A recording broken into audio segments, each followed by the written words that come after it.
So I'm very pleased to start one of two lectures on Hanukkah.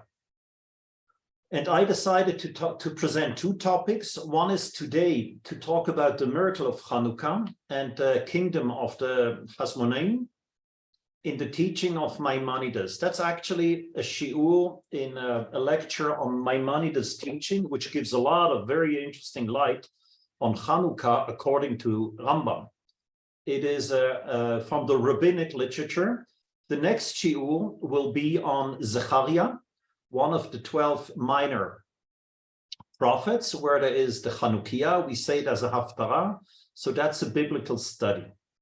It is very soon the Yortzeit of Rambam, and every opportunity to talk about the Rambam is a good opportunity to learn about him and his wonderful teaching. The analysis is based both on the outstanding research, the book by Professor Yaakov Blitzstein, Zichrono Livracha, an American researcher who lived in Beersheba, passed away a few years ago, and he was an outstanding researcher in Maimonides and wrote many books. He got the Prize of Israel, and I learned a lot from him. I had the honor to meet him in person and discuss with him several times. It was a pleasure to see his research, his expertise, and his very, very fine personality. So that is analysis, which I heard the first time by Rav Amital, my teacher, Rosh Yeshiva, Zichrono Livracha, and it is really an eye-opener how the rabbinical literature, Bavli, Yerushalmi, and Maimonides, as I will show in a moment, there is a lot to learn. I published that in Hebrew, so those who are interested to get the paper in Hebrew should get it by email if you want to email me, or we'll find a way to put it online very soon. It will be on the tfilah.org website. In order to warm up, I would like to give you an example. What I want to show in the lecture is that the Babylonian Talmud had a typical analysis and presentation of the miracle of Hanukkah, which fits the Babylonian environment, mentality, and way of thinking. The source which we have in Alanissim, it's not from the Yerushalmi Talmud, it is from Masechet Sofrim, which is a source from Eretz Israel, shortly after the editing of the Talmud, of the Gemara, and it reflects very typically an Israeli or Eretz Israel attitude. And afterwards we come to Maimonides, which reflects very much Maimonides' thinking.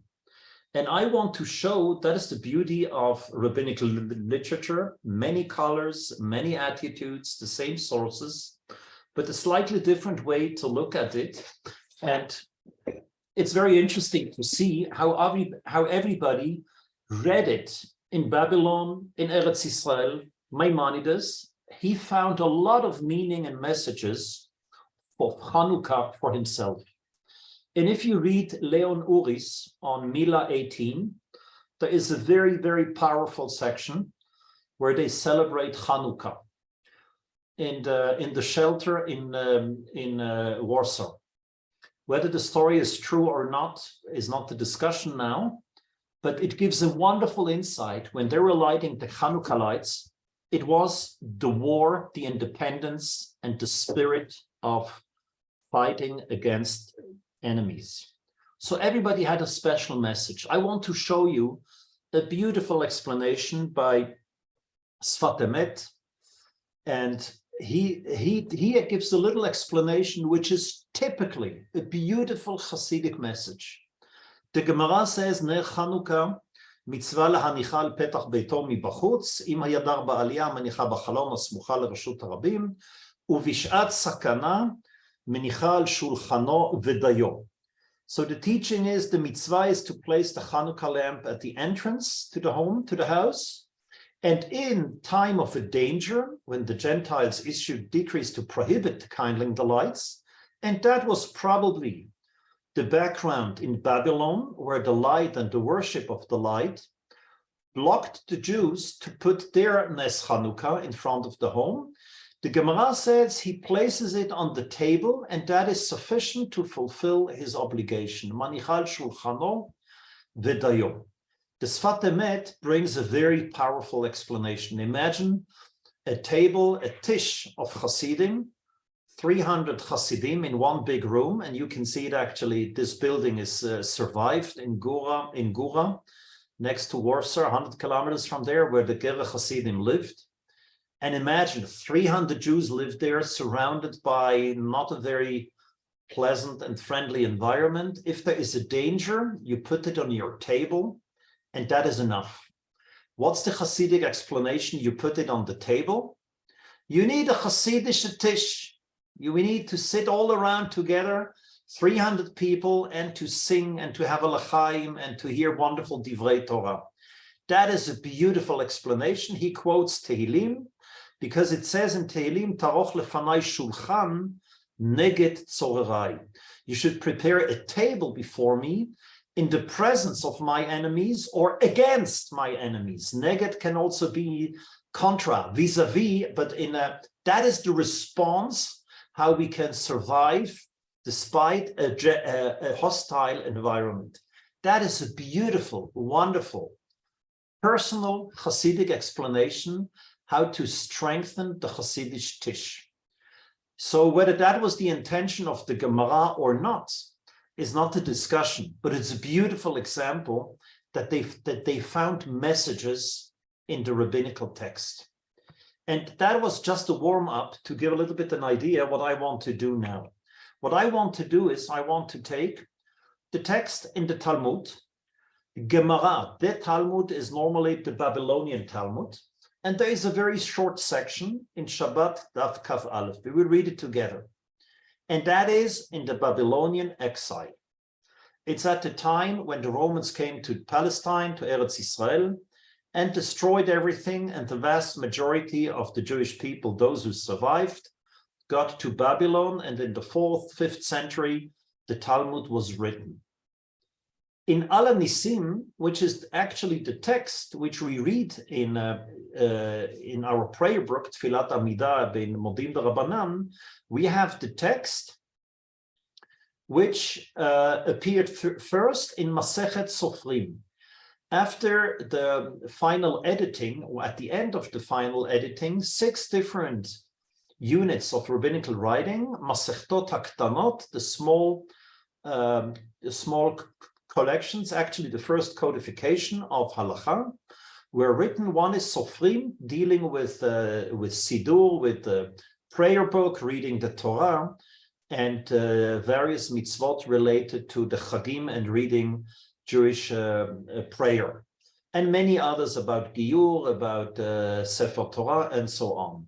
So there we have a text. What should we read? It's written in Hebrew, and these two texts are not identical at all.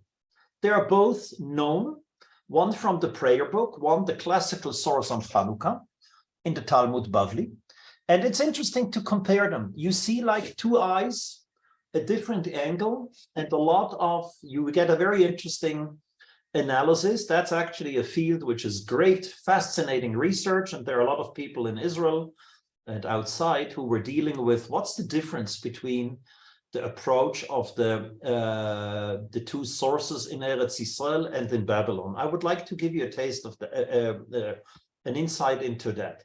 Maimonides, who lived in the 12th century, he combines these texts and he uses other texts. And in the close reading of his text, we need first to read the Babylonian Talmud, Ala Nisim, and afterwards the third by Rambam. And we see a brilliant mind who knew how to integrate and combine these two sources, but furthermore, who added a lot of his own teaching. And if we don't analyze it with a microscope, we will not identify Maimonides, the great teacher of Jewish history and philosopher, how to look on Jewish history. So that's quite an interesting challenge. As I said, Rav Yehuda Amital was the first who showed me, who presented that once. And I had the honor to discuss the paper, which I wrote in Hebrew with him. And a lot of beautiful memories of Rav Amital come up when I present you these sources. That's the source sheet, which is in Hebrew. I apologize, it was hard to translate all of it. But let me show you in Hebrew, even if you're not familiar, not comfortable with the Hebrew, what I did, and I will present it in a moment with the translation. That's the Gemara. The typical sources in red are from the Talmud Bavli. And the green is what all have in common. What is the miracle? What's the historical background? What was the stress? What was the need? What is the victory? What is the role of the priests? And we compare that, one source, the second source. Blue is typically Eretz Israel. The typical sources, the same word, which appear in both, is green. They have it in common. And we have and again, the analysis of these 6 criteria, and we have Maimonides. So it is, I hope, a very methodological analogy. Compare 3 different angles. And that makes it very, very interesting. I would like now to ask you, Ruth Shane, to please read the text. Allow me to read it first in Hebrew. I need it for my own well-being, so you have time to read at it. The Gemara is well known, and the Gemara asks, "My Chanukah? What is Chanukah?" Tanu Rabbanan bekavhei bekislev, yomei de Chanukah tamanya inun, delo lemisped behon velo dehitanot behon. שכשנכנסו יוונים להיכל, טימאו כל השמנים שבהיכל. וכשגברה מלכות בית חשמונאי וניצחו, בדקו ולא מצאו אלא פח אחד של שמן, שהיה מונח בחותמו של בית גדול, ולא היה בו אלא להדליק יום אחד. נעשה בו נס, והדליקו ממנו 8 ימים, בשנה אחרת כבאום ואסמום ימים טובים בהלל בהודאה.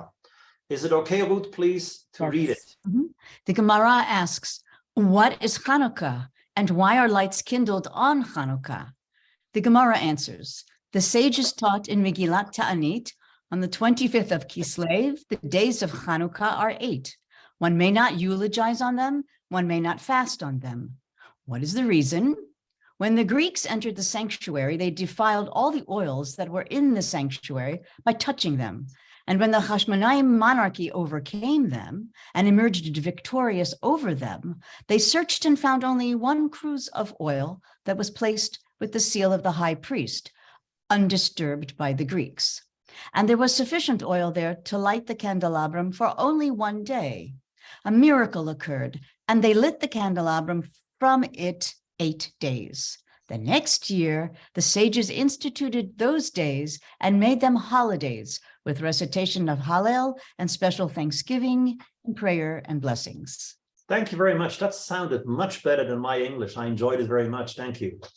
So let's look at the Gemara.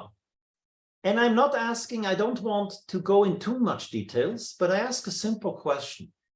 Everybody celebrates Hanukkah. The Gemara has for every other festival, Pesach, not Shavuot, Sukkot, Rosh Hashanah, Yom Kippur, Purim, we have a whole Masechet.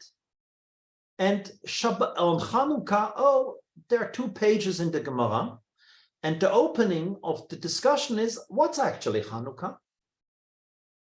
Did the Babylonian sages not know what Chanukah is?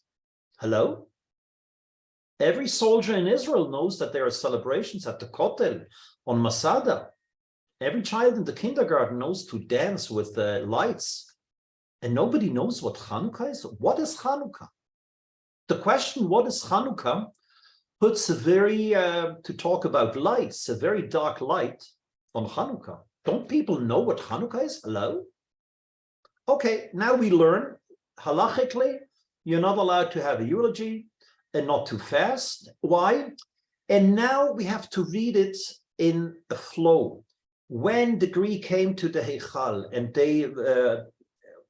there were no oils found, and afterwards the kingdom of the Beit Hashmonaim, they were successful in a victory, and they couldn't find oil. There was only 1 little cruse of oil with the seal of the high priest. The seal of the high priest has a very, very clear job. His job is to give a hechshel. He is the OU guy. Okay? The Kohen HaGadol His job is given OU, it's kosher, you have a stamp of the Kohen Gadol. A stamp for Hechsher without the Kohen Gadol, not from my table, not from my kitchen. Okay, it had one, and you didn't want any other oil because we trust the high priest who gives the right OU. By doing so, we know what oil we can use, but it was only for one day. Now it says, and the miracle occurred. So whatever happened before was not a miracle. It was just a war. The Greek and the Hashmonaim, and they were oppressed, and they were in terrible historical, political, religious distress. No, that's not the miracle. The miracle is they found one little unit, cruise of oil, and that worked. I summarized that here in the 5 criteria. The Kohen Gadol has a job, a little bottle of oil, the cruise of oil, and it had the OU. Oh, it worked. It was only the volume, the quantity for one day. Here the miracle starts. Whatever happened before is just context, but it's not the miracle, it's normal. It's not worthy to be mentioned. So what is the miracle? The oil, which was one day for 8 days.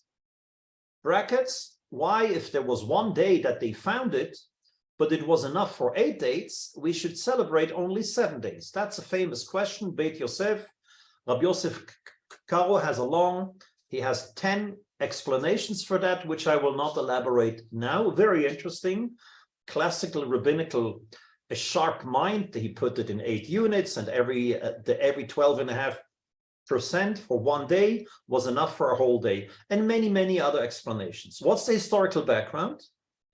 The historical background is the light, and Rashi actually explains that the miracle was that the Jews were not allowed to light the candle because the light is the worship in Babylon for idolatry. And if they do it, it's very dangerous. We just spoke about it when I presented the Hasidic explanation before. You don't touch light at night, you sit in the darkness. You want to touch light at night, you better accept our God. If you don't, you're a dead body because it's dangerous. That makes sense, and that was in some period of time, that was the background. What was really the victory? The victory appears here. When the Hasmonean monarchy overcame them, yes, we know they overcame them, but it's not the issue. It's not the focus of the miracle. It's the introduction to the miracle. And what's the job of the Kohen? We spoke about that. That is the first source. Very galuti, very much the diaspora mentality. It reflects what I said. No fights. Nobody in the diaspora has an army, has independence, and whatever happened on the military-wise is not the issue. It's just some kind of an introduction. Without it, the miracle will not be explained. Here we have the next miracle. As I said, Ala Nisim, and I brought here the Nosach Ashkenaz, which is a Masechet Sofrim. Masechet Sofrim, there is a lot of research done on the small Masechtot. You find them in the Gemara at the end of Masechet Avodah Zarah, the Horayot. And there it is, there it has these sugyot, a lot of difficulties with the manuscript. It seems that they were used very often for practical reasons, as I said, the first codification. I will read now the Hebrew text, which you are familiar with. Small changes in the source in Ala Nisim is good enough for our analysis now. And I would like to ask you afterwards, Ruth, to read it in proper English. Ala Nisim, ve'ala purkan, ve'ala gvurot, ve'ala tshuot, ve'ala milchamot she'asita la'avoteinu bayamim hahem bazman hazeh. בימי מתתיהו בן יוחנן, כהן גדול, חשמונאי ובניו, כשעמדה מלכות יוון הרשעה על עמך ישראל להשכיחם תורתך ולהעבירם מחוקי רצונך. ואתה, ברחמיך הרבים, עמדתם להם בעת צרתם. רפת את ריבם, דנת את דינם, נקמת את נקמתם. מסרת גיבורים ביד חלשים, ורבים ביד מעטים, וטמאים ביד טהורים ורשעים ביד צדיקים וזדים ביד עוסקי תורתך. ולך עשית שם גדול וקדוש בעולמך, ולעמך ישראל עשית תשועה גדולה ופורקן כהיום הזה. ואחר כן באו בניך לדביר ביתך, ופינו את היכליך ותיארו את מקדשיך, והדליקו נרות בחצרות קודשך, וקבעו 8 ימי חנוכה אלו להודות ולהלל לשמך הגדול. Please, Ruth. Okay. We thank you for the miracles, for the redemption, for the mighty deeds, for the deliverances, for the wonders for the consolations, and for the wars that you performed for our fathers in those days at this season. In the days of Matityahu, son of Yochanan the high priest, Hashmonaim and his sons, when the evil Greek kingdom rose up against your people Israel to make them forget your Torah and to turn them away from the statutes of your will, you, in your abundant mercy, stood by them in their time of distress. You defended their cause. You judged their grievances. You avenged them. You delivered the strong into the hands of the weak, many into the hands of the few, defiled people into the hands of the undefiled, the wicked into the hands of the righteous, and insolent sinners into the hands of diligent students of your Torah. And you made yourself a great and sanctified name in your world. And for your people Israel, you performed a great deliverance and redemption unto this very day. Afterwards, your sons entered the Holy of Holies of your house, cleansed your temple, purified your sanctuary, and kindled lights in the courtyards of your sanctuary, and designated these 8 days of Chanukah to thank and praise your great name. Thank you very much. So what do we have here? I look at the same criteria. What's the miracle? The miracle is on the battlefield. It's the army. It's the amazing power of the Greek army, which if we read the Sefer HaMaccabim, the book of the Maccabean, we have their testimonials exactly what happened where. And we live here in Gush Etzion. One of the Yeshuvim is named Elazar. That is where Elazar was killed. And every child knows Elazar is called Elazar because one of the sons is killed. I'm saying that because Hashmonaim, they have a face, they have a name, they have sons, exactly as in the book of the Hashmonaim, where the wars are described. And what is the miracle? To start with, we thank you for the miracles. What are the miracles of redemption politically in the army? For all the deliverance and all the wonders of consolation and the wars that you performed for our fathers. It's on the battlefield. That is what happened. And there was Kohen Gadol, he and his children, they were leaders. And they were fighting against the Greek. Please pay attention. The way Masechet Sofrim, the Israeli source, described the period is described not by the Greek nation who came to Eretz Israel and did whatever they tried to do. It is in the days of Matityahu ben Yochanan. The Kohen Gadol writes history. He defines the historical period, he and his son. And whatever the enemies did, they tried and failed. But who was giving actually the characterization, the feature of the generation is Kohen Gadol, Hashmonai, Uvanav. And the enemies, they tried, but they failed. And who is the hero of whatever happened in between? Who is the hero of these battles? It is you, God, in your mercy. You stood up.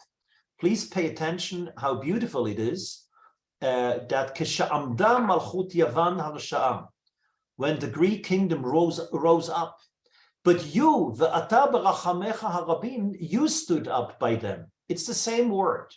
One is the enemies, they came against us, and one is you came and you stood up for us. We have the same in Vehisha Amda. Pesach Hagadam, Vehi she'amda la'avotenu, shelo echad bilvad amdu aleinu lachalotenu. A conflict between God, the Torah, and the enemies. Who made the change? Who brought the victory? You. And in Hebrew, it says just rafta et ribam, danta et dinam, nakamta et nikmasam, masarta. In English, it's emphasized. You did it. You defended there. You judged them. You did it. Just to emphasize, it's all about Hashem. What you did was your victory. The victory was all yours. Of even more that. Oskei Toratecha, yes. Zaydim, beyad oskei Toratecha, those who respect the Torah and do not respect them. It happened that you did it, that the oskei Toratecha, people who are dealing with the Torah, the students of your Torah, it happened that the wicked people fell in their hands. They were not fighting. God was fighting. The whole credit goes to God. And we did nothing. We were just the minority. We were the weak ones. We were the Tehorim, but we didn't do anything. You did it all. And that is the miracle. You brought yourself a great name. And for the Jewish people, you brought a Teshuah ufurkan kayom hazeh, a great deliverance and redemption unto this very day. And that's the topic, deliverance and redemption. Teshuah ufurkan, that's what we say at the beginning. Ala nisim vala purkan, vala gvurot, vala tshuot. It's all about power on the battlefield, military strength. That is what's the focus in Ala Nisim. Ala Nisim has something to add. Afterwards, we shouldn't forget that. After the big miracle, which was the Tshu'ah and the Furkan, that was the deliverance and the redemption and the miracle. Later on, they came in your home, in your temple. Your sons entered the Holy of Holies of your house, cleansed your temple and purified the sanctuary. And yes, and they had candlelights 8 days. Why 8 days? Why not 1 day? I have no clue. I don't know why. According to the Bavli, there is a whole technique for 8 days. It takes time, the explanation says. But here it was 8 days. In the Sefer Choshmanim, it says 8 days because they missed Sukkot. So since Sukkot and Hoshana Rabbah and Shmini Atzeret is 8 days, it's 8 days. It's not because of the candle. It's not because of the cruse of oil. Not at all. And that is only a marginal addendum to the real miracle, which is the battle fight. So we can take all these words, and I invite you, of course, my greatest pleasure is if people tell me that they heard a lecture and used the handouts and they thought it over and discussed it with friends and with students and were teaching it. That's my greatest hana'ah, pleasure. So I invite you to do that. It's obviously, we have no clue why 8 days. The 8 days are not the miracle. The 8 days appear afterwards. The miracle is described and presented, but there was an afterplay. And look at that. I brought it with the pictures. Here we see the fights, however you want to present it. And there are a lot of very interesting historical and military descriptions that you can walk today in Israel. And on Chanukah, you see where it happened in Hashmonaim, in different places, Modi'in. There are a lot of caves where you can find, there are coins from the Hashmonaim time. It's a very, very interesting period in Jewish history. It's on the ground, on the battlefield where it happens. But the oil and the OU is not mentioned. Why not? One doesn't need to be a big historian to understand it. What's of interest for Eretz Yisrael is the independence. The fight, were we killed or did we survive? Were we the victims of the Greek or could we survive? That's all. Oh, the temple had continued to function afterwards. It's true, afterwards. But the main miracle is that if you think today about Jewish identity in Israel and in Chutz La'aretz, I grew up in Chutz La'aretz, one of the main issues is it kosher or not? Which hechsher is it? And if you have two communities, you're in the middle of Jewish identity. You fight about the hechsher. That's the topic. Does anybody talk in Chutz La'aretz about Jewish identity? Yes, Mordechai Anielewitsch did. And he was, according to Leon Uris, he was lighting up a Chanukah lights. But nobody in Chutz La'aretz walks around with a weapon, with the army. You better don't. But in Eretz Yisrael, you do. Ala Nisim celebrates another miracle. The Babylonian Talmud has another ritual-based miracle. The Kohen HaGadol, his job is the OU in the Babylonian exile, and in Eretz Yisrael, he is leading the war. He is leading the kingdom. And according to that, it happened that in one day or in one generation, at the period of the Chashmonaim and Chanukah, there was a major conflict on the battlefield. And look at that, it happened that God did a great miracle to us. With a lot of modesty, we didn't do anything. The 5 sons had big armies, and the Kohen HaGadol was leading it. Look at the Sefer HaMaccabim, the Maccabees, the book of the Maccabees, a very detailed description, but the Babylonian Talmud didn't like it. Why didn't they like it? Because who is talking about war and my power and my leadership on the battlefield? You better sit down and pray. That's the religious attitude in the Babylonian Talmud. And here, yes, the battlefield is amazing. And we know that the Chashmonaim, they were fighting, but everything is dedicated and is respectfully associated to God's mercy, to God's help. Ata amadeta, you stood up and saved us from these tzarot. That is the two sources. I think that's interesting enough as a comparison. And those who read Hebrew, I have on my website on Tfilah an analysis of Modim de Rabbanan, what we say in one of the brachot at the end of the Shmona Esrei, the third from the last one. There are 2 versions of Bavli and Yerushalmi. I have their other sources to compare, the Babylonian and the Talmud from Jerusalem, from Eretz Yisrael. It is classic how to compare it. And that's really a fascinating research. I was not trained in the yeshiva to compare Bavli and Yerushalmi, the Babylonian and the Eretz Yisrael Talmud. It's a masterpiece of research of one midrash with differences, and there's a lot to say about it. There is a group in Israel where I had the honor to be part of who are studying the Yerushalmi. And when I present, I always compare a classical text in both collections of the Babylonian and the Eretz Yisrael Gemara, and the insights are a masterpiece. I want to refer to Jeffrey Rubinstein, who wrote beautiful analysis of Midrashim, and very often he compares the Bavli to Yerushalmi in English with a wonderful research, scientific analysis. So far, ala nisim. And now we talk about Maimonides.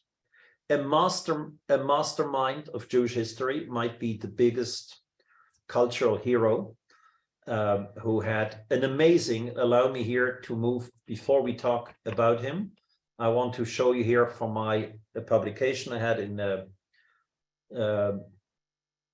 here's the source. That's the source of the publication. It is Maimonides, rabbi, physician, and philosopher and image, Israel Medical Association Journal. It is online, it is available online. And that's his life. He lived at the time, was born in Cordoba. Sorry, I couldn't translate it. I didn't translate it. Had to escape with after the Almohads conquered Spain, had to escape to Fez, Morocco. And his teacher, who was a student of Rif Al-Fassi, Rabbi Yitzhak Al-Fassi, he was killed, and they had to escape from there. They fled to Eretz Yisrael. Just when the Crusaders were there. It wasn't funny. It wasn't a good condition for the Jews these days. He was there for 6 months, and the family celebrated the day they came to Eretz Yisrael all their life. His father and Rambam himself.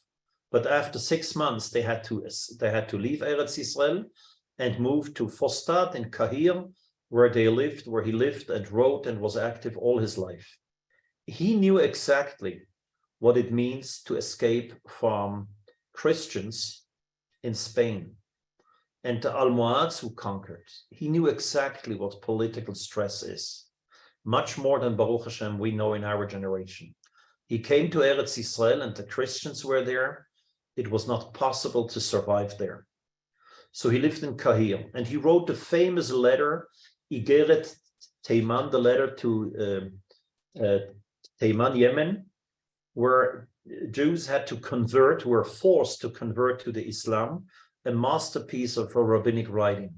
So he knew exactly what it means, historical stress and political. So that is the way I summarized it, his writing in the rabbinical writings, philosophical writings, and how it fits together. It's a very interesting view on Rambam. What we do now is we look at a very small source with very close readings. I have on this slide here only his text, but of course we have to compare it, and you will remember what we learned from the Bavli, from the Babylonian Talmud. Where did he take his sources? He didn't work with a website, not with a computer, and not with a search system. It was his brilliant mind who combined all these sources, and look what he took from where. I will read now the 3 halachot, focusing on the first one, and you will see right away, oh, that sounds familiar. That is the Babylonian Talmud. The next one, oh, we just read that in Al Nisim. There are other sources which are not mentioned in both texts, but Maimonides has them. Some of them from other rabbinical texts, which he was a master to know all the texts with words, an expression, a term, and a lot of his own writing. And now we enter the palace of Maimonides' teaching, which is incredible, and you will see how relevant these words are. So if okay with you, Ruchain, I will read it in Hebrew, and we will enjoy your English reading. בבית שני, כשמלכי יוון גזרו גזרות על ישראל וביטלו דתם, ולא הניחו אותם לעסוק בתורה ובמצוות, ופשטו ידם בממונם ובבנותיהם, ונכנסו להיכל ופרצו בו פרצות, וטימאו הטהורות, וצר להם לישראל מאוד מפניהם, ולחצום לחץ גדול. עד שריחם עליהם אלוקי אבותינו, והושיעם מידם, והצילם. וגברו בני חשמונאי הכהנים הגדולים, והרגום, והושיעו ישראל מידם. והעמידו מלך מן הכהנים, וחזרה מלכות לישראל יתר על 200 שנים, עד החורבן השני. וכשגברו ישראל על אויביהם ואיבדום, ב-15 בחודש כסלו היה. ונכנסו להיכל, ולא מצאו שמן טהור, אלא פח אחד, ולא היה בו להדליק, אלא יום אחד בלבד. והדליקו ממנו נרות המערכה 8 ימים, עד שקדשו הזיתים, והוציאו שמן טהור. ומפני זה התקינו חכמים שבאותו הדור, שהיו 8 הימים האלה, שתחילתם מליל 25 בכסלו, ימי שמחה והלל. ומדליקים בהם הנרות בערב על פתחי הבתים, בכל לילה ולילה מ8 הלילות להראות ולגלות הנס. וימים אלה הנקראים חנוכה, והן אסורים בהספד ותענית, ימי הפורים, והדלקת נרות בהם מצווה מדברי סופרים, כקריאת המגילה. These are the 3 halachot. Please, Ruth, if you could read it. Thank you for that. Halacha 1. During the period of the Second Temple, when the Greek kings were in power, they issued decrees against the Jewish people, attempting to nullify their faith and forbidding them to study the Torah or to its commandments. They laid their hands on their wealth and their daughters. They entered the temple and wrought havoc within, defiling the sacraments that were pure. The Jews suffered great difficulties from their enemies, who oppressed them ruthlessly until the God of our fathers had mercy upon them, saved and rescued them from the hands of the tyrants. The sons of the Hashmonaim, the high priests, overcame them, defeating the Syrian Greeks, and saved the Jews from their power. They appointed a king from among the priests, and Israel's sovereignty was restored for a period of more than 200 years, until the destruction of the Second Temple. Halacha 2. When the Jews overcame their enemies and destroyed them, they entered the sanctuary. This was on the 25th of Kislev. They could not find any pure oil in the sanctuary, with the exception of a single cruse. It contained enough oil to burn for merely 1 day. They lit the arrangement of candles from it for 8 days, until they could crush olives and produce pure oil. Halacha 3. Accordingly, the sages of that generation ordained that these 8 days, which begin from the 25th of Kislev, should be commemorated to be the days of happiness and praise of God. Candles should be lit in the evening at the entrance to the houses on each and every one of these 8 nights to publicize and reveal the miracle. These days are called Chanukah. It is forbidden to eulogize and fast on them, as on the days of Purim. Lighting the candles on these days is a rabbinic mitzvah, like the reading of the Megillah. Thank you so much. Well, thank you very much. Welcome. So we can see easily, Halacha 3, that's obviously the Babylonian Talmud. It's actually Halacha 2 and 3. Oh, he adds a little bit of practical explanations. I don't know why 8 days when I read the Babylonian Talmud. Why not 10 days? Why not 5 days? No clue. But he says, because they'd arranged the candles from it for 8 days until they could crush olives and produce pure oil, because it takes a while to get there, to produce it. It's a question of the production of oil. So he gives some practical insights, which without that, we are lost. Why 8 days? But now we know better. It's actually also a commentary on the Talmud. We understand it better. There is not a lot of other changes that he brought in Halacha 2 and 3. He translates everything to Hebrew, makes it very logical. But what is nice, that the Rambam, before he talks about the halachot of Hanukkah, he gives a historical framework. And by giving a historical framework, he actually points out what's the real meaning of the miracle. It's true. There was a nes, there was a miracle. Pach echad. He says they came to the Heichal.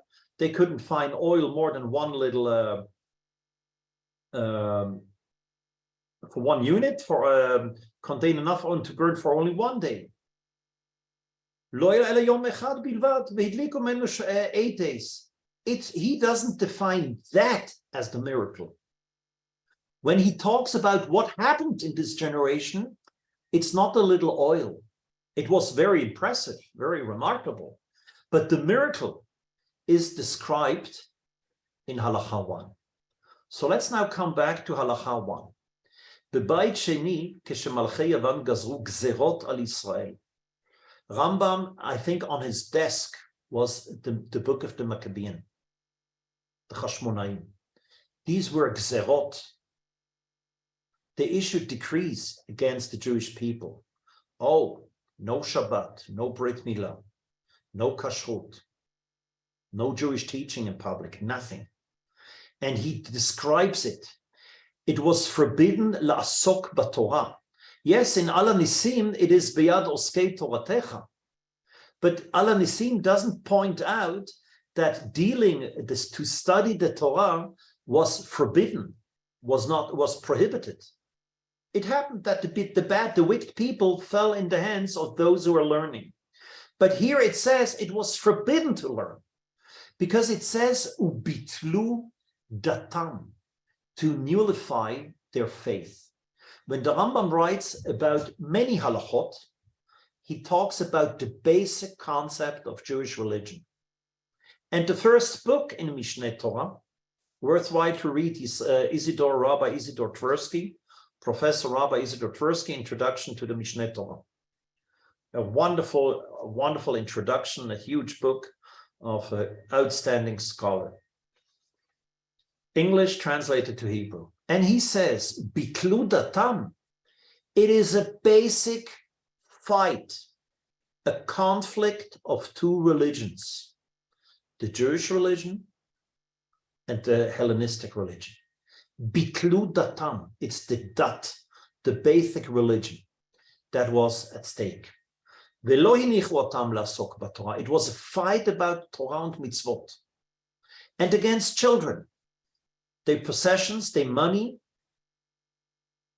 on their wealth and their daughters. They wanted to destroy the Jewish people. It was much more than on the battlefield. It was a religious agenda and a religious fight. And they did everything to nullify their faith and their wealth and their families. It was kind of an Endlösung. They came from Greek and were fighting in the Heichal. That was just the end point to destroy everything.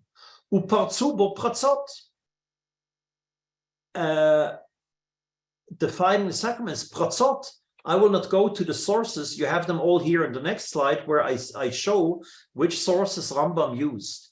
Very, very detailed in his own Mishneh Torah and other writings he has.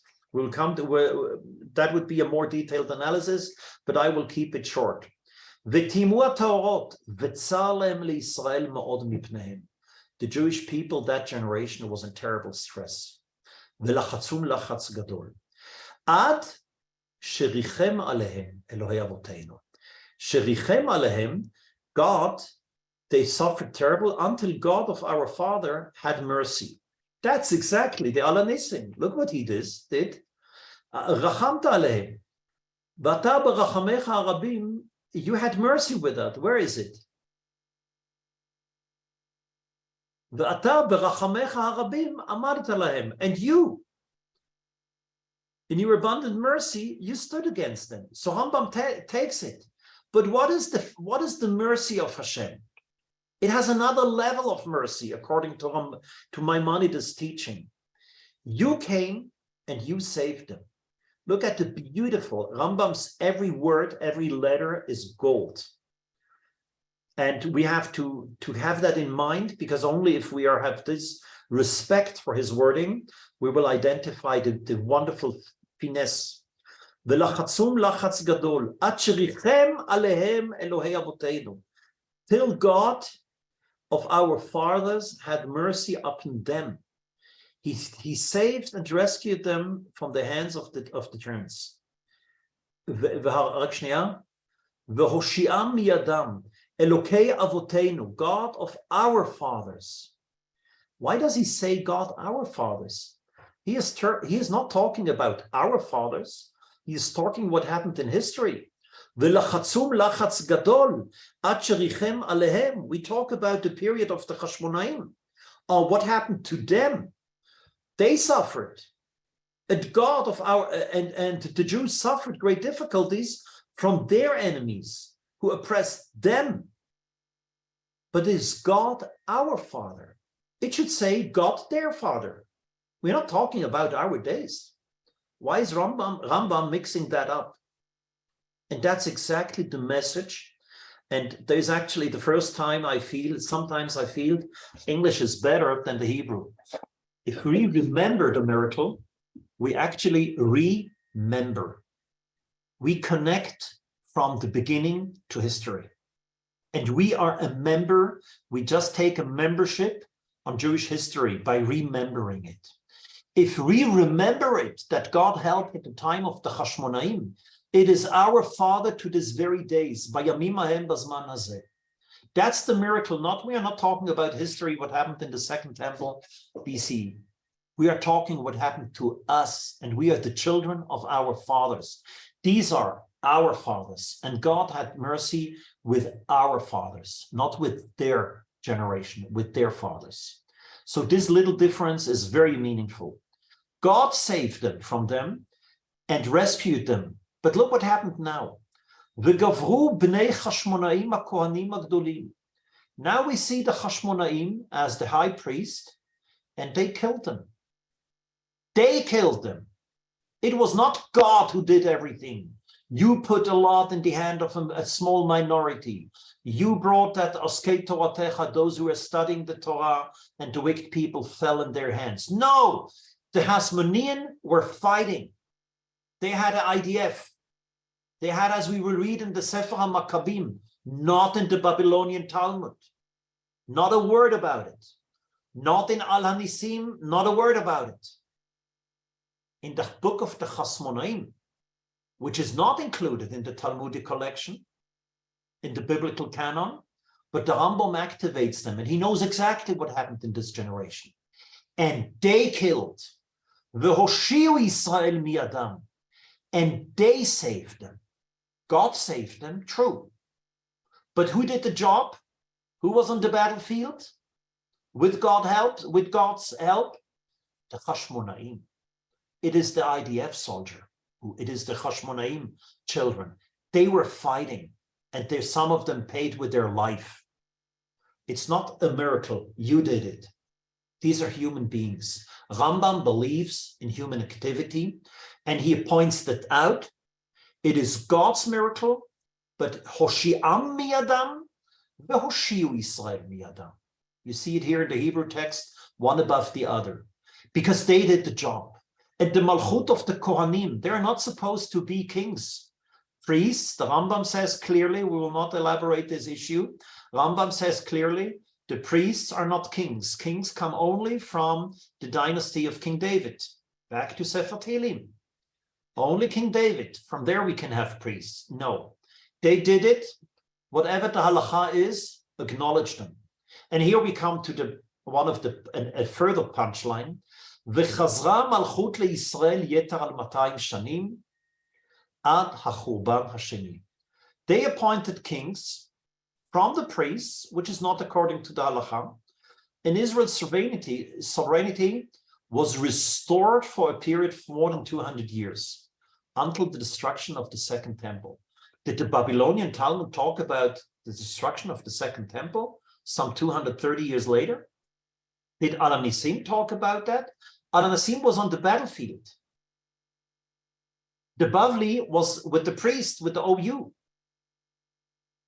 The Rambam says, no, this historical change on the battlefield was a political independency which lasted for 200 plus years till the Churban. So what is he celebrating?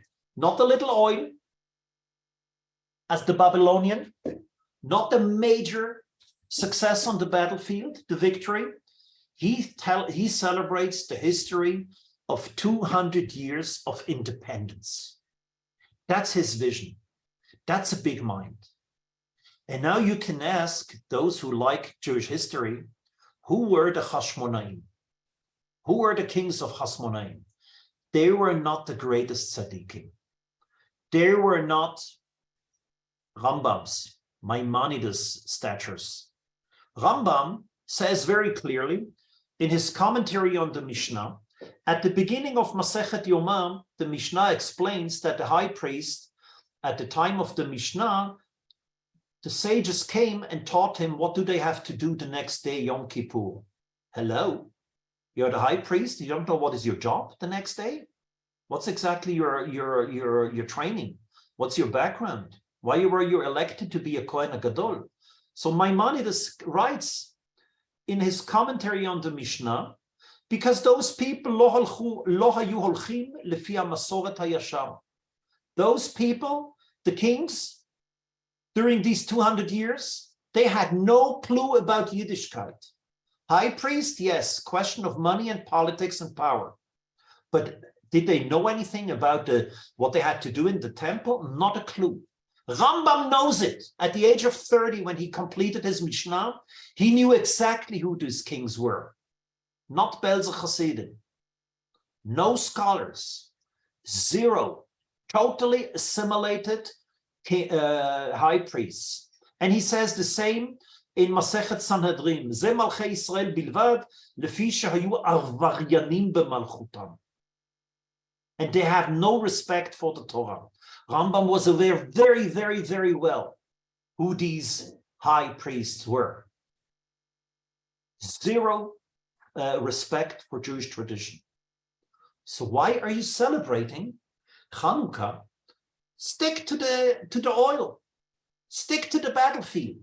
Stick to the Bavli with the oil, to the battlefield of Al Hanisim. Why are you talking? The real miracle is the 200 years. And here we understand Maimonides. If there is a historical change of the Jewish people, the diaspora or not diaspora, their kingdom, regardless what the religious level was, regardless what the ethical level was, it was Malchut Israel. It is the kingdom of the Jewish people. Don't talk for now what's the level of it. It is Jewish independency, which lasted from the kingdom, from the victory of Hashmonaim, up to the Churban. That's the miracle. That is the miracle we celebrate on Hanukkah. We are very well aware, Rambam is very well aware what the level of this kingdom is, the religious level. Zero. The high priest didn't know what his job is in the temple. So what does he know? Politics, money, and manipulation he knows. That's it. But the Rambam says there is a miracle of Jewish independence, which began with the Hasmonean kingdom and lasted to the destruction of the temple. This independence, regardless of the religious and ethical level, is a real miracle.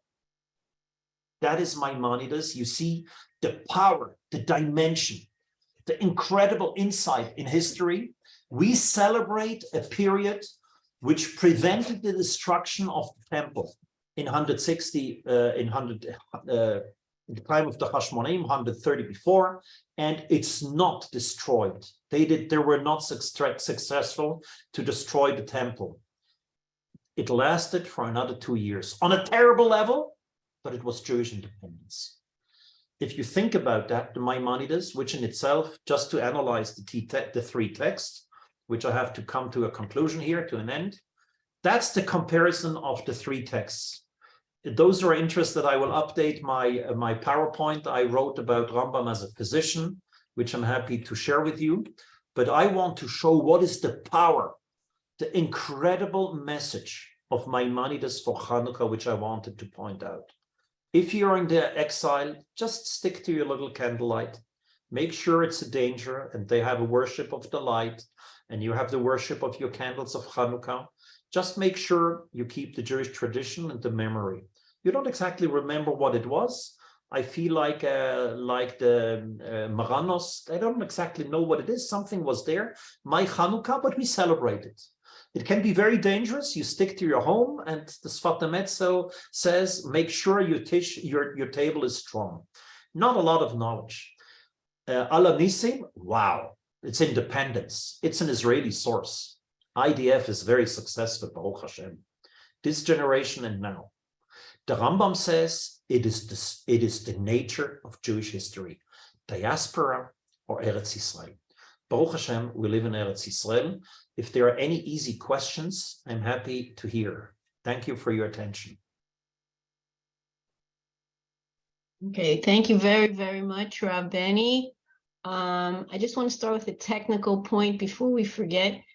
Do not end the lecture. You have to pass on being the host to Rav Menachem Liebtag, who's following.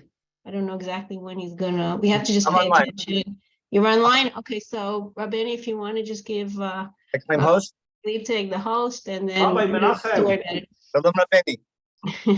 Such an honor to make you a host, because when I came to the yeshiva, you were my host. So you are my host. Okay. The meaning of, do you want to change the host to Menachem Liebtag? I know how to.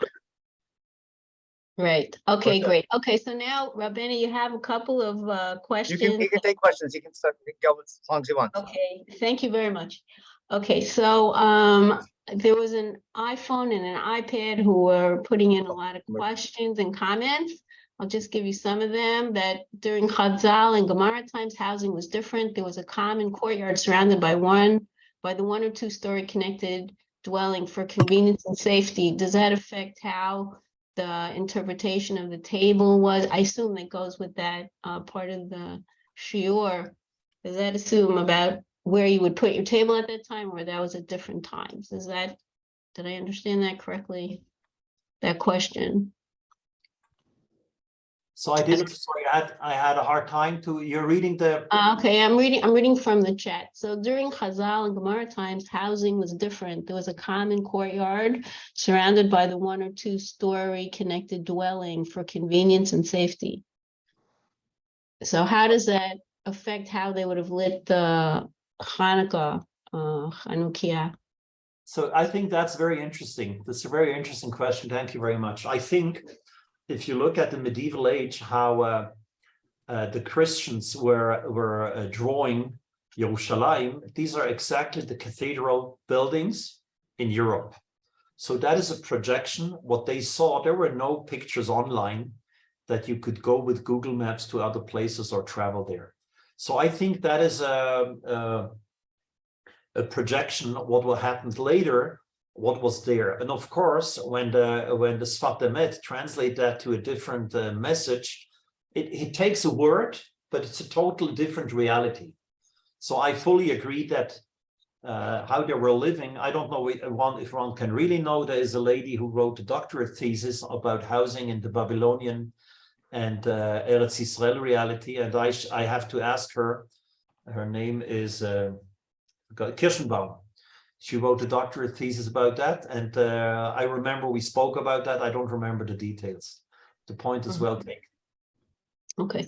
There was a bit of a controversial question from iPad. So Rambam and others would or would not celebrate the modern state of Israel.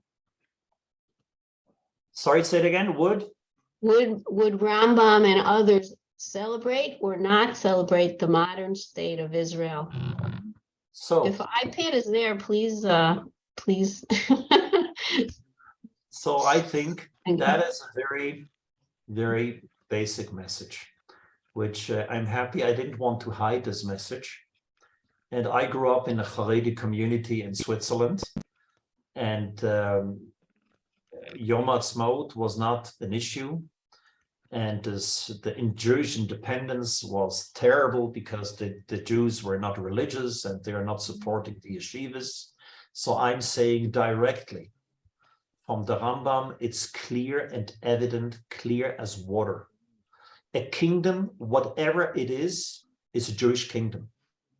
And you never ever blame it. It's part of the miracle. And the Rambam knows that you have to teach the priest, not the Rosh HaMemshala. You are not the politicians, the priest who is in charge of religious affairs. You have to teach him what's going to happen the next day on Yom Kippur. He has no clue because it's all packed from politics and manipulation and a lack of knowledge. But he celebrates that as the miracle. That is the celebration of the miracle, that the Hasmonim changed the period for over 200 years. Of course, he would celebrate that. Nobody has nobody can tell what Rambam would have thought about the state of Israel. Unfortunately, he is not living with us. He would be a great chief rabbi or the head of the Knesset, but that's not the question. It is obvious, and that comes out so clearly from all the writings that I want to hold on. Could you please, Menachem, enable me to share my screen?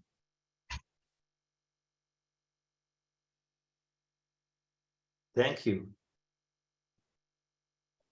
Okay, it doesn't work. It's on the first slide of my presentation, Blitzstein's work.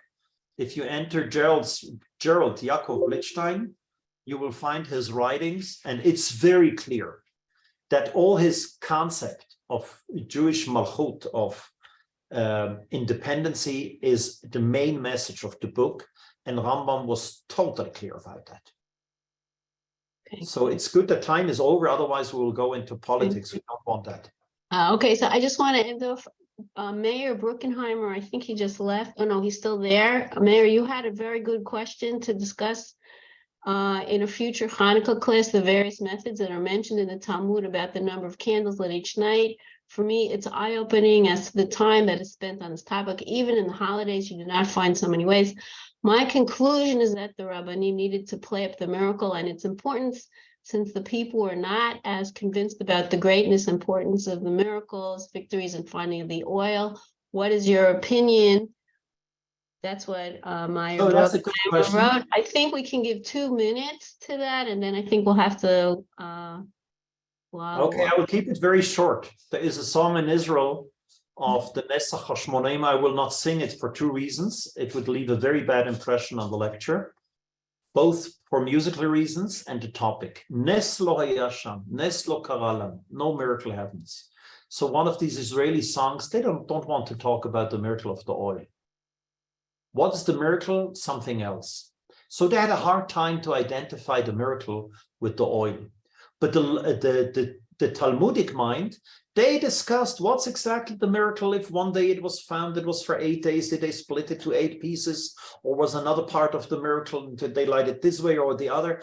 It's the Talmudic mind who finds miracles. That's very interesting, because the Rambam was, as usually, clear and solid and to the point.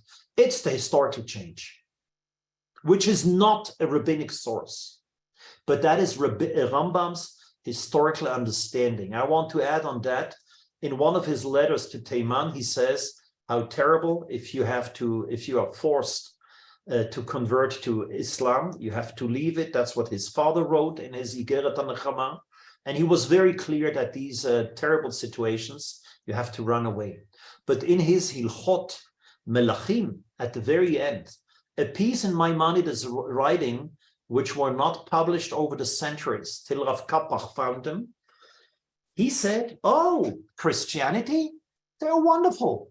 Islam, terrific. They bring the knowledge of monotheism to the world. So David Hartman, Professor Hartman says, hey, it's a contradiction, Rambam. Don't you read your own writings? Of course he did. But when he talks to a community, he says, don't give up, run away. You have to run away from the Christians, move. From the Islam, run away. So he knows how much suffering there is. But in his beautiful view of what history is and what God leadership, what God plans is, they will actually bring monotheism. And he calls them Yeshu HaNotzri. And he calls Muhammad V'gamzeh HaYishmaeli, and also the other guy, the Yishmael child. He doesn't dare to call him Muhammad. That would be a suicide. So Rambam had amazing awareness of history to read it in a very, very broad concept. Chanukah is 200 years of Jewish independency, whatever the level is. That was the last line. Okay, thank you very, very much. I'm going to just add your email. So if people, because we didn't get to all the questions, and I do apologize to Gershon Hepner because he had a few good comments and I didn't get to his. So anyway, people still have questions, please feel free to email you. I'm just going to put that in the chat right now. And thank you very much. We're looking forward to seeing everybody next week, Bezrat Hashem, on Chanukah. Thank you very much. Thank you, Audrey. Thank you, Ruth. And thanks everybody for your attention. Chanukah Sameach. Take care, Beni. Thank you, Rabbi, for being my host. Okay.